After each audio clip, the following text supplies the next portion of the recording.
at her house while she goes off to outer space. So, you know, it's one of those. It's like the Jimmy Neutron / Dexter's Laboratory thing.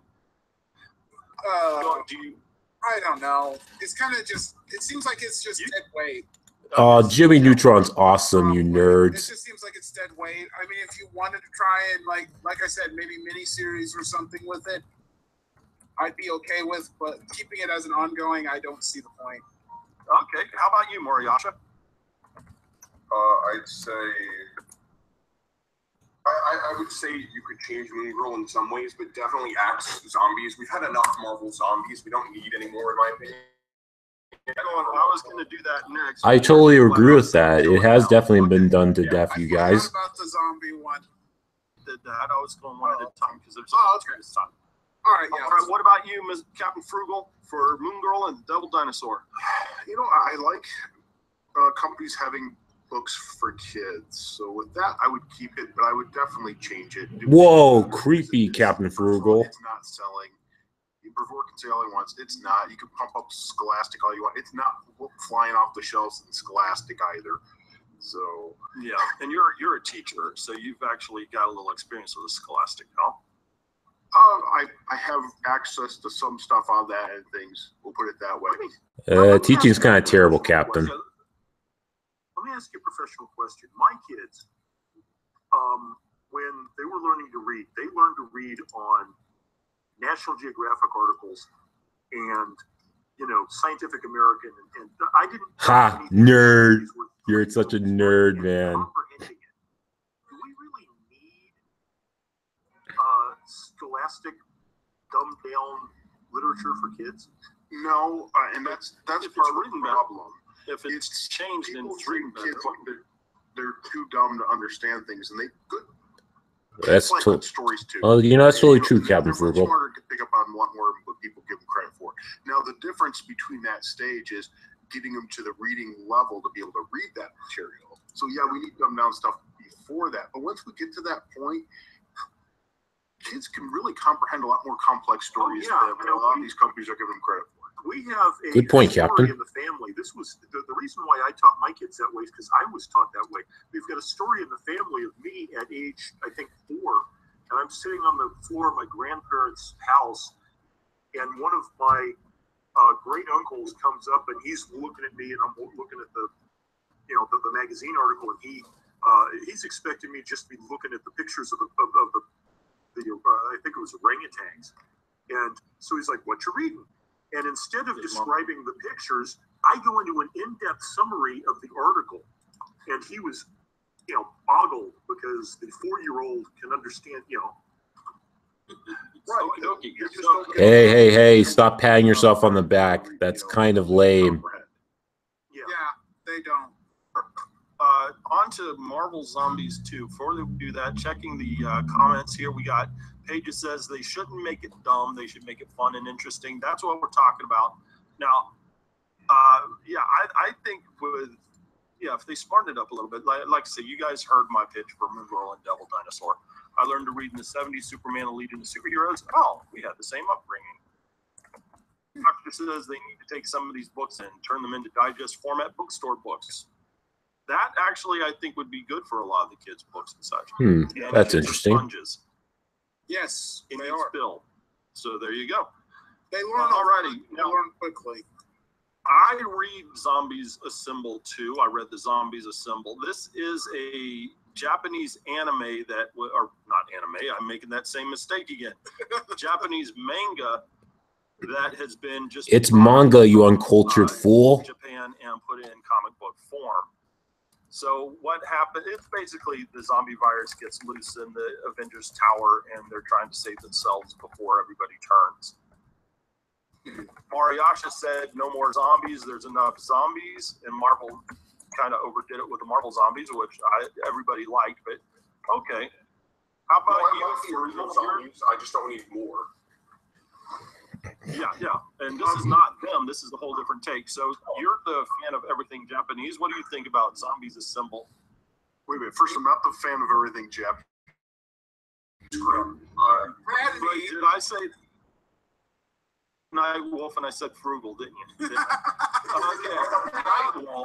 Night Wolf And Nightwolf, your voice is so annoying.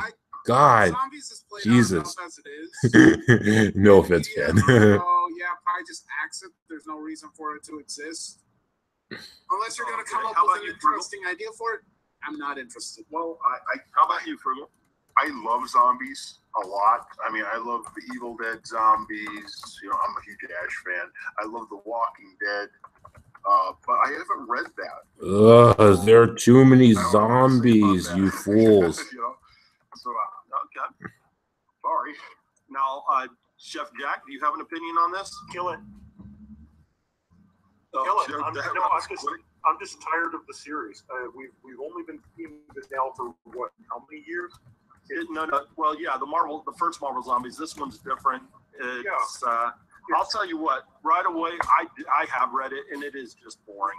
Yeah. Most current Marvel characters are already zombies. It's kind of like Deadpool kills the Marvel universe. Why done that? Bought the T-shirt. You didn't like the first. You didn't like the original. I didn't like any of it. Yeah. How lazy do you have? It's lazy writing. Oh, gee, I'm going to do the same exact thing I did last issue. Yeah, the Punisher kills was actually pretty good. Okay, so we are down, ladies and gentlemen, to the lowest selling books by either Marvel or DC. These are the two lowest selling books from the two big companies. Both of them are DC. Oh no! Oh, we missed a book then. Uh-oh. What do you got? Totally Awesome Hulk.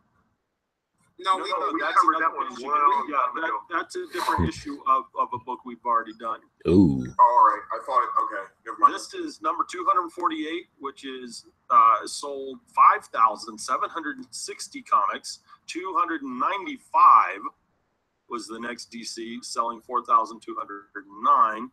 Scooby-Doo Team Up. Where are you?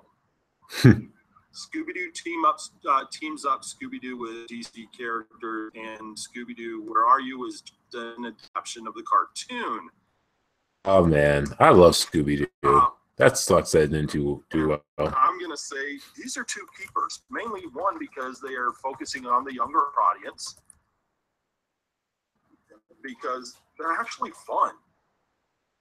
Up is actually fun on that. I mean, it's not 100% brilliant. It still has the same problems. I would say, like it needs some better writing.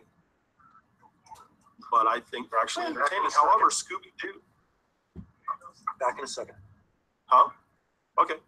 Scooby-Doo, really only people who buy it are a very niche crowd. Well, for us, yes, or kids.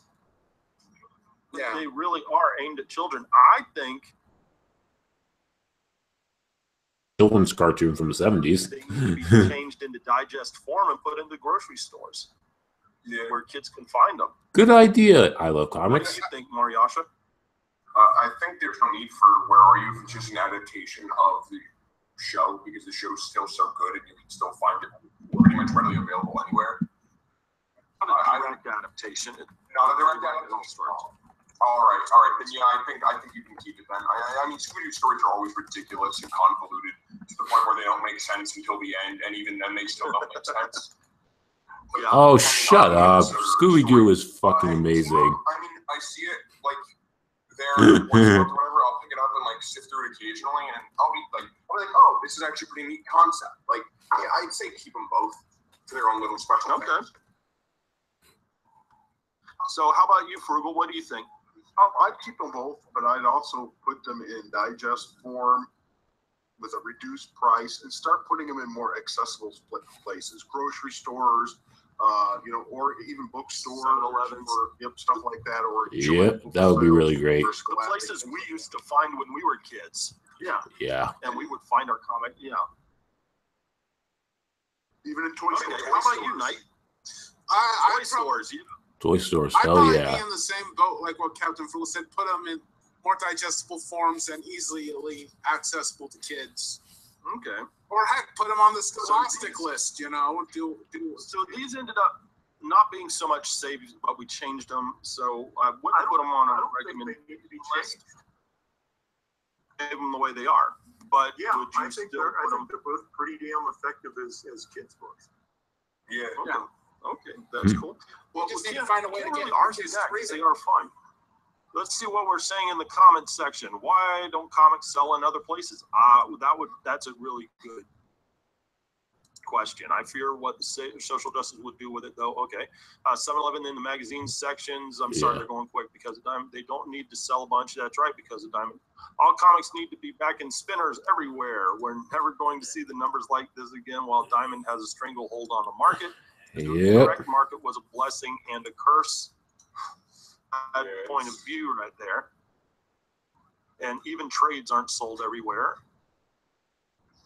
That way anymore. Spike brought this up, guys. Just a second here. Spike brought this up too, and I recommend everybody check his video out on it because he did cover it. He said it's impossible for Wednesday comics to be sold that way anymore. Just made a video about it. I highly recommend everyone check that out. Well, yeah, but if we're going to do special comics that we send out for the kids, we can separate them out from the regular Wednesday comics. Right. Now that I agree. That's why we said it has to be like a digest form and things like that too. Well, okay, so I'll put them on then. On our recommended list, if you have children, Scooby-Doo Team Up and Scooby-Doo Where Are You? Men, Batgirl, Birds of Prey, Doom Patrol, Iron Fist, Scooby Apocalypse. This is like a Scooby love fest tonight. Dastardly and Muttley, Injustice 2, and Nick Fury. Of the books, under 20,000, those are 1, 2, 3, 4, 5, 6, 7, 8. Oh, no, 1, 2, 3, 4, 5, 6, 7, no, 9 books that you can count on to be decent. And you know, out of 50 though. So. Well, I mean, look how many of them were Marvel. It's a decent number. Yeah, that's Iron Fist and Nick Fury were the only Marvels that stood. And when I talk about good Marvel books, I always mention that. And Thanos, my brother brings up Nick Fury. I definitely want to check that out again. Forget Nick Fury. Read a DC book that uses a secret agent. Yes, and Diamond is. That is something. Like I said, it's been a double-edged sword. The direct market helped out for a while, but now is it really strangling the market? I think it might be. Here's the one thing that I know about like trades and whatnot, considering the current pricing structure, especially for Marvel and whatnot, it's insane to expect people to pay that much for trades of books that, for the most part, are not good at all. Or even before that, when they were writing good books, too. The trades were too expensive. Yeah, that's totally true. Trades are super expensive. You, in a lot of cases, have to pay for shelf space. Yeah. So that's part of the big problem right there. Yeah. And they're going to want to I mean, a lot of the trades that I would buy, I either bought online or I bought, like, at a Barnes & Noble and whatnot. And they have, like, a huge shelf and whatnot. And this is like maybe not quite 20 years ago, but at least over 10 years ago, when I went to Barnes & Noble and I picked up, I think it was the first trade for Young Avengers, and it's a hardbound cover, and even it wasn't that expensive. It was like maybe, I think it was like under $20. And for a trade like that, that's not that bad, considering it was half of the run. But to expect people to pay like $25, $30 or more for a trade for a Marvel book now is just ridiculous. DC's a lot better with their trades currently. Oh yeah, DC rules, baby. For the floppy, just sell it cheap, baby. Trades, they're about like I think they're like between $15 and $16 each. Yeah. Now I want to point out something, and this might change the subject a little bit, guys. Black Lotus in the comics here writes, you know there's a problem when Mile High Comics doesn't want to attend Comic-Con. Oh, yes. Oh, yes. And that made me think, that's actually, what do you guys think about the fact that a lot of Comic-Cons are kind of ignoring the comic part of the Comic-Con? It's all about the movie. Well, yes, because Comic-Con is basically a bunch of Hollywood hacks to get our money, of course. Duh. Didn't you watch the Cleveland Brown show? I said, wow, this is like, $10 from last year. Well, it's bigger. And I said, you guys expanded? And, well, we got bigger names. Movie stars. Now, I don't won't do that part because I don't want to spend $100 to get a Karate Kid autograph. You know, so it really does feel like they're kind of working out, you know. Well, Yeah. Here in Connecticut, some of the shops doing a very interesting thing is they will, they do this once a month at some of the different VFWs around the state, where they will have all of these shops from like a certain, like within just like 100-mile radius or whatever. If they can get there, just they take over the VFW, fill it with tables, the shop sells stuff, and they'll do like announcements for cons that are coming up that are run by the people there. So like Terrificon, like they'll basically just announce like all the comic book guests, and most of them are comic book guests, a lot of them. It's nice, and the shop and the shows really focus on the stores as well. Oh, that's cool. Yeah, I want a Comic-Con like that. I want the comic books to take, you know, for first prize, because they've got this huge TV section now, and then over there in the corner. Well, it's not really about comic books anymore because it doesn't make as much money as it would be to bring in the Hollywood hacks.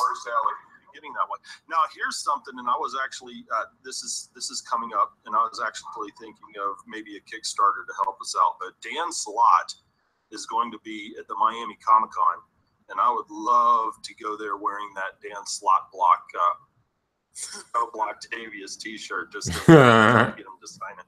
Yeah, you're gonna get totally kicked out. I Love Comics. Oh, that might be worth it. I'll just make sure my daughter's filming it all the way. That's okay, so where he calls him a tracer. Yeah.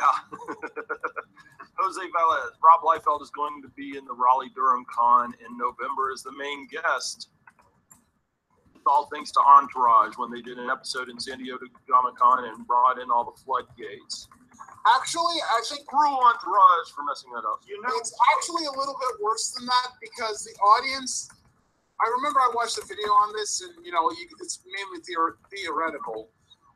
But one of the things that did happen is, if you guys remember when the Twilight series started getting movie adaptations, they started inviting guests from Twilight, and at San Diego Comic-Con, Oh God, for like yeah.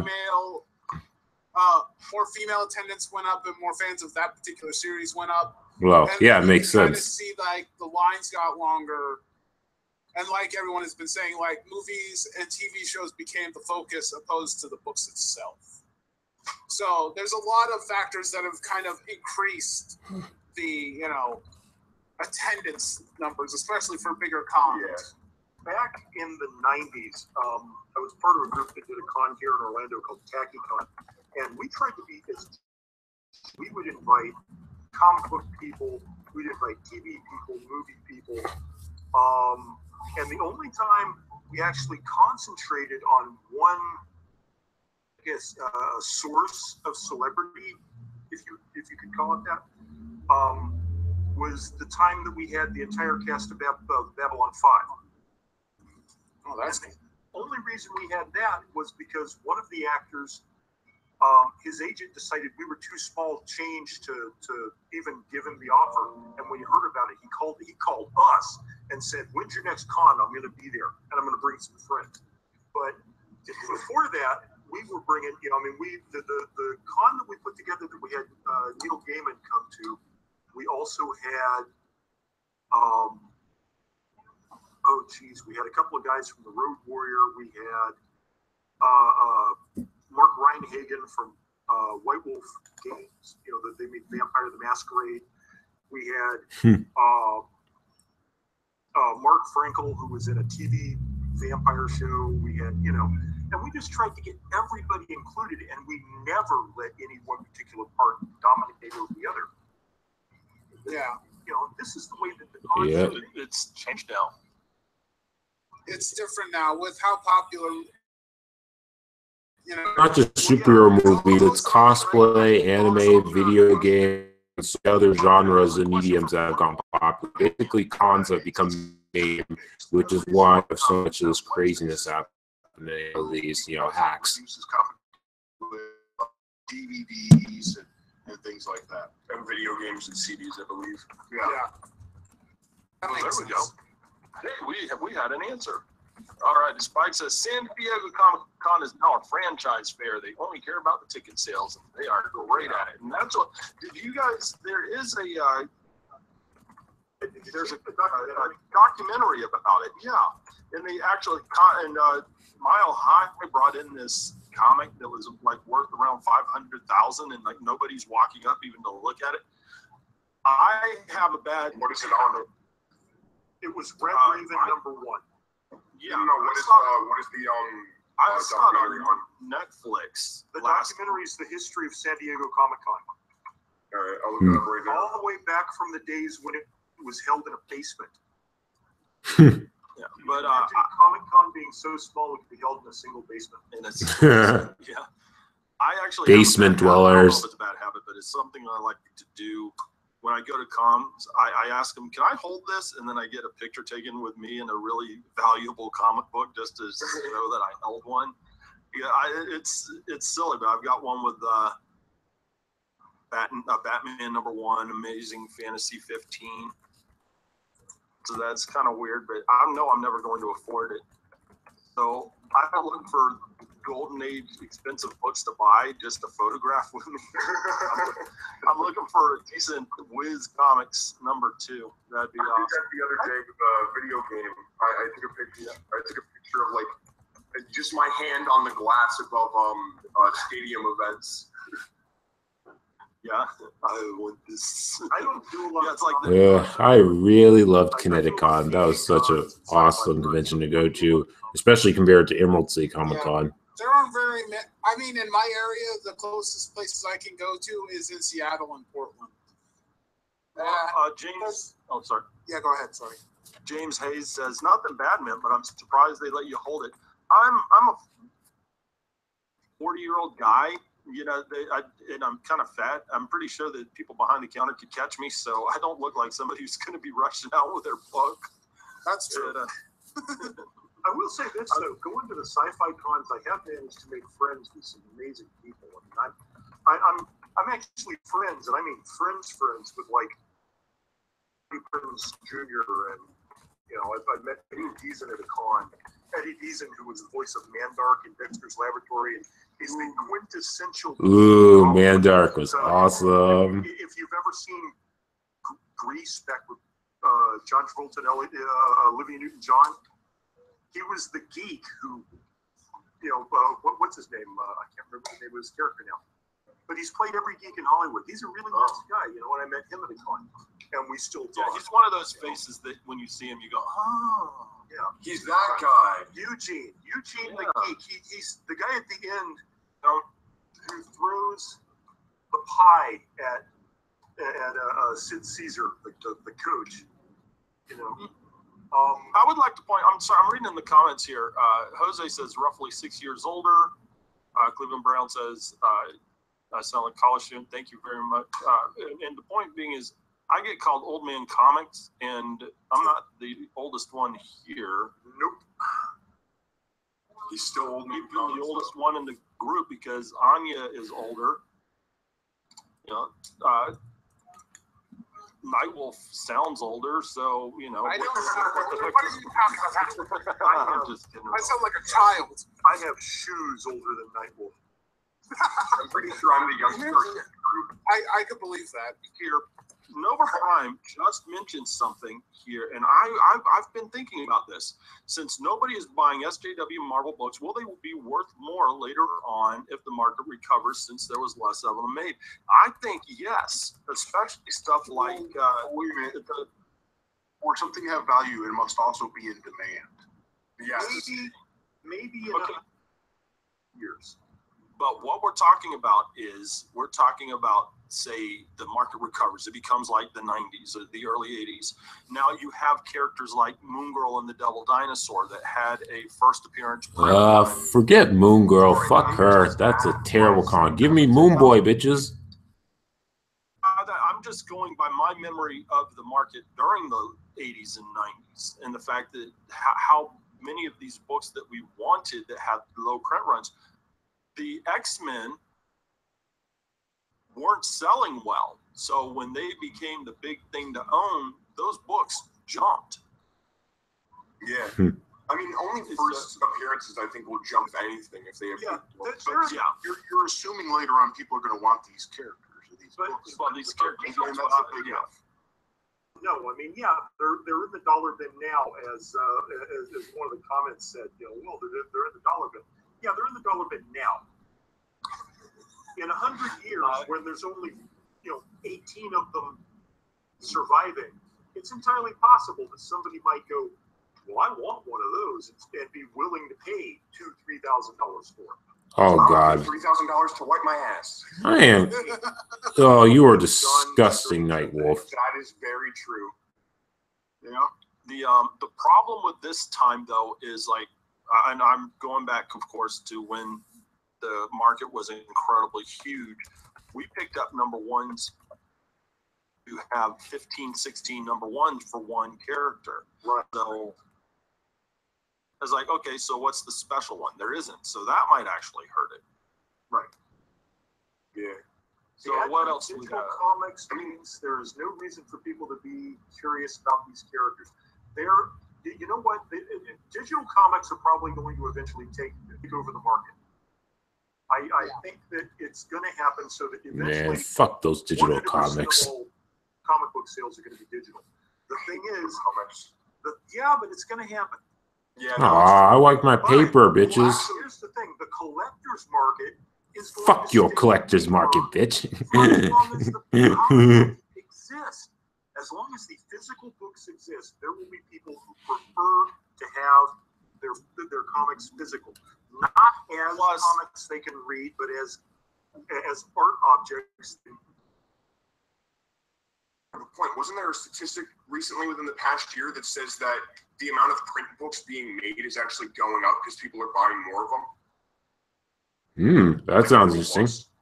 I haven't heard that. Okay, like novels. I'm so entrenched into the comic book thing. I hardly go into I don't know. novels. I heard that statistic a while back. I don't know if it's still accurate, but it could say something else. But I mean, the two markets are completely different, but it could still say something about print. So. I just want physical copies. A lot of no. Here's Dude, also, when you talk about get rid of the collector's market, background noises. Jesus, control your women, please. God, you guys are cocks. Right. Just kidding, guys. So, or at least an early Amazing Spider. Those kind of things are always going to be in vogue. The whole, The aftermarket's weird, like especially after comics first come out. Like when Deadpool Spider-Man #1 came out, I saw that book for like $2 at my store, and then my dad went on eBay and he's like, "You could sell this for $30." I'm like, "Yeah, but why would I? I'm just gonna keep it. I don't like. What's the point? It's gonna go down in value in 2 days. There's no point. The person's gonna buy it. They're gonna be like, "Oh, this is shit," and then I'm gonna get yelled at for selling someone a book for $30. Oh, well, who cares? You're making money, bitch. That stuff will just spike randomly when it comes out, then immediately just go down. Mm-hmm. Well, here's going on in the comments. Digital. They're talking about digital versus paper. I prefer problem with digital is you have to know how to get them off the internet if you want them to have yours. Because if you go to comic, I keep trying to say comicosity, but that's not it. Comixology. You don't buy those. It's like you're renting them because you download it. It's just put into your reading tablet. Huh. Yeah, I thought you can download them. Oh, I have not yet been able to from them. That's You can on your phone at least. You can download them. Yeah, I've done that before on my phone as well. Yeah, you can download them. To pull off. I don't know. That's why I've been picking up Marvel Omnibus. Omnibuses seem to be what people are picking up these days. Jose Velez just said, or Velez, excuse me. Yeah, because you spend $50, $60 for some, you get a whole ton of issues. What you go, Man of Action, the movies too. You know that these are going to have America Chavez, a Squirrel Girl movie down the road. Oh God! Think of an America Chavez and Squirrel Girl movie. So we don't have to see two. Buying an indefinite license that can expire at any point when the vendor, that's one of the things. Or if the company goes out of business, plain and simple. Yeah, that's the risk when it comes to digital. This is for like video games too, Right. or Yeah. even if you go to streaming sites and you like watch movies and whatnot. Licenses expire, companies go under, and then you lose the right to even play those games anymore because they're no longer supported. You don't even have you wouldn't have your comics anymore. You wouldn't be able to have them. Interesting. Let's see. DC Comics needs another wave of. Now, we just talked about Blue Beetle and all that kind of stuff. Cyborg, yeah, they can get rid of and then start up new books, but which ones? I mean, they have all those I would like to see coming out. So I'm waiting for Milestone. Peter Parker is going to die also in the MCU. I don't know about that. It If he depends on the does. money. No way. Because then Sony's going to want to milk them. They might put them away. Well, they could kill them and then bring them back after a while, for a few years. They're already aren't they doing an animated Miles. Yeah, but the thing is why would you kill Peter Parker rather than just bring Miles Morales and have two Spider-Men? Yeah, I don't see them killing them because Sony's got the movie rights. They're not going to kill them. They want to keep those rights. They fought hard to keep them still. Yeah, that's just it. Despite all right, so who we got? Practices. Brian brings up a good point. Can I wipe my ass on digital comics if it's a shit read? No, so physical comics are better. Matanui, are there any good Red Hood stories I'm really interested in reading about the character? The best one recently I read was the first 6 issues of Red Hood and the Outlaws. And I keep saying the relationship between him and Bizarro is awesome. Yeah. Yeah, I've you gotta love Bizarro. Things about the current run of Red Hood and the Outlaws. The lowest price of ROM was $20. I checked it on eBay. I got one I found one for $15. You can find them, but I got ROM #1 for $11. I'm currently trying to get a lot of the old ROM run. It's actually pretty cheap. I don't know. I think ROM #1 in like really good condition has shot up to $75 out of nowhere. Yeah. I'll tell you what, that IDW series has been pretty darn good. And Spike backed up your claim on the phone. You can download the comics. ROM's doing pretty decent. They're combining his title with Well, Micronauts. I guess this is it for me. Oh well, I'm done. Yeah, this was a pretty good stream, guys. So if you like me basically essentially kind of trolling this stream, then you can hit the like button, subscribe, and I am out, my fair shit lords.